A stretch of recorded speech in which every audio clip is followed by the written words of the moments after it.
Hai gengs, prosesor yang kalian nanti-nantiin akhir rilis juga nih. Yap, apalagi kalau bukan Ryzen 7000 series. Dan yang bakal aku review kali ini adalah Ryzen 9 7900X. Tapi sebelum itu aku pengen ngingetin kalian buat like video ini, subscribe channel COC Komputer, dan jangan lupa buat share videonya kalau kalian ngerasa videonya bermanfaat. Thank you. Nah, mungkin sebagian dari kalian udah pada baca-baca ataupun lihat video soal Ryzen 7000 series. Nah, di sini aku bakal ngejelasin sedikit buat ngulang ataupun buat ngasih tahu ke kalian yang belum sempat ngikutin update-annya. Jadi Ryzen 7000 series ini itu merupakan prosesor desktop pertama di dunia yang menggunakan arsitektur 5 nanometer, sedangkan Ryzen generasi sebelumnya masih menggunakan 7 nanometer. Untuk jumlah core dan thread-nya masih sama persis kayak generasi sebelumnya, yang seri tertingginya punya 16 core dan 32 thread, sedangkan prosesor yang aku review saat ini yaitu Ryzen 9 7900X memiliki 12 core dan 24 thread, serta TDP 170W dan 230W max power socket atau PPT. Nah, itu bakal panas banget dong.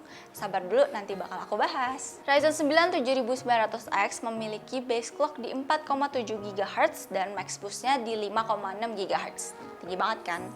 Oh ya, untuk Ryzen 7000 series semuanya itu sekarang menggunakan soket baru yang dinamakan AM5. Jadi udah nggak akan bisa dipasang di Mobo AM4 lagi karena sistemnya tuh udah beda. Sekarang udah pakai LGA.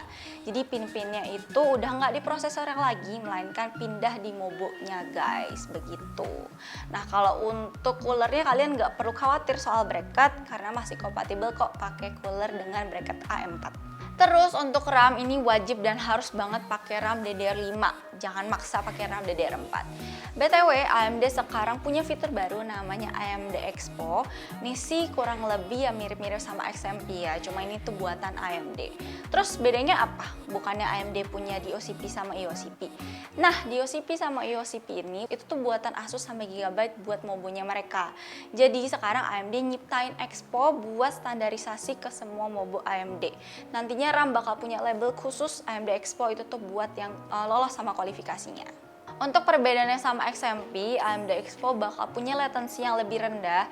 Cuma sayangnya RAM yang aku pakai buat review sekarang belum support AMD Expo, jadi belum bisa aku tunjukin ke kalian guys. I'm sorry. Untuk mobonya aku pakai dari Asus, yaitu Asus ROG Crosshair X670E Hero.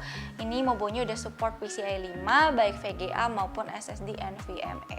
Kalian lihat sendiri deh, ini tuh heatsinknya super tebel banget, tapi emang ditujuin buat ngeredam panasnya Gen 5 nanti. By the way, fitur ini juga berlaku buat semua mobo AMD yang pakai soket AM5, kecuali B650 biasa. Yang biasa ya, bukan yang B650E. Oke deh, tanpa lama-lama lagi langsung aja kita ke pengujian. Tapi sebelum itu aku pengen sebutin dulu spesifikasinya.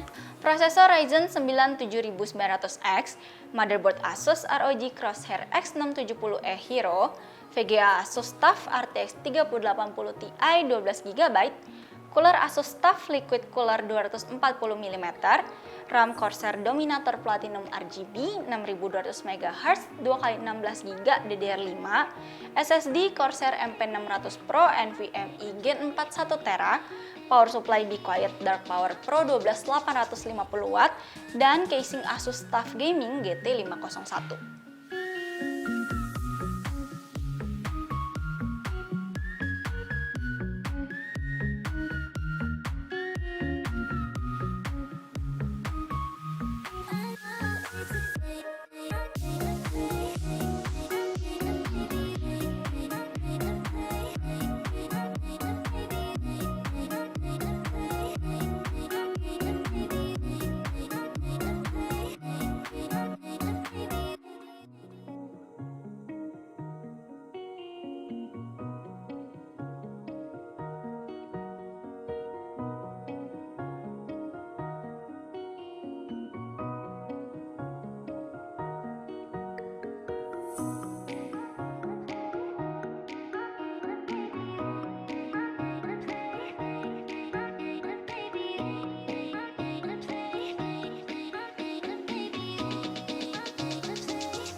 Nah ini bisa kalian lihat sendiri, skornya udah pasti nggak perlu ditanya lagi, tinggi banget lah ya pastinya. Dan untuk benchmark gamenya aku pakai resolusi 2K atau 2160 x 1440p dengan settingan rata kanan.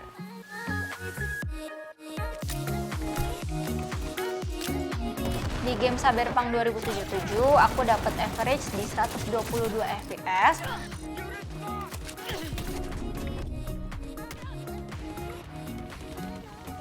Lalu di Valorant average-nya di 540 fps.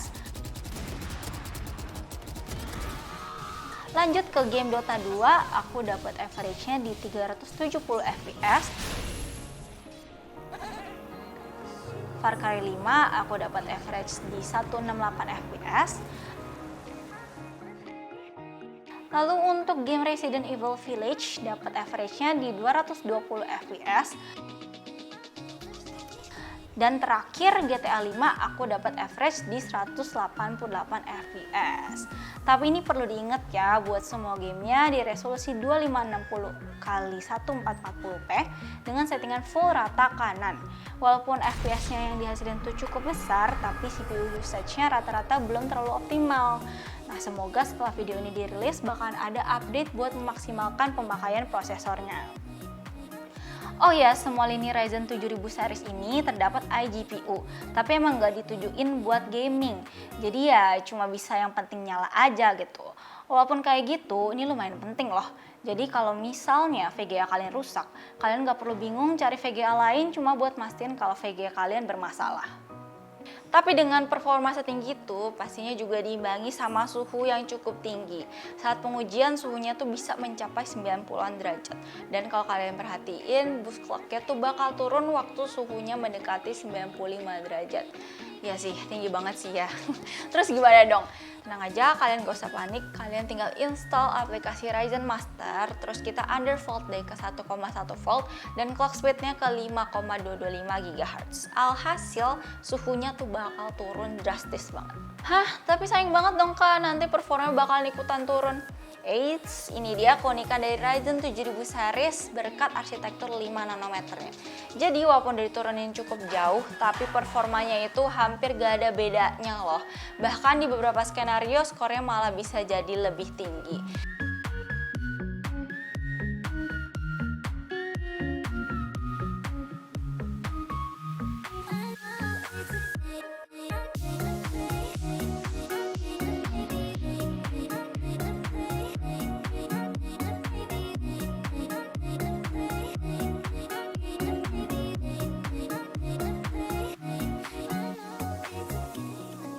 Jadi kalau kalian pakai cooling lama itu gak apa-apa, masih bisa dipakai kok.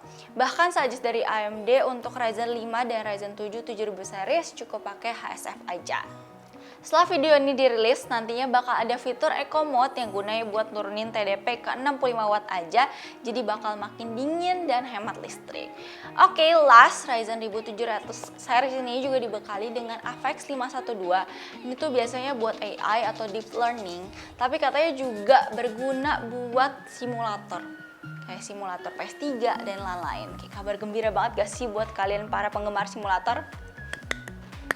So overall Ryzen 9 7900X itu super duper oke banget, baik bagi kalian gamer ataupun content creator. Pokoknya dijamin performanya tuh mantuliti. Mantap banget ya. So daripada ngiler, langsung aja buruan ke toko komputer kesayangan kalian. Cocok komputer. Oke deh, paling segitu aja dulu. Thank you udah nontonin aku. Sampai jumpa di video berikutnya. Bye bye.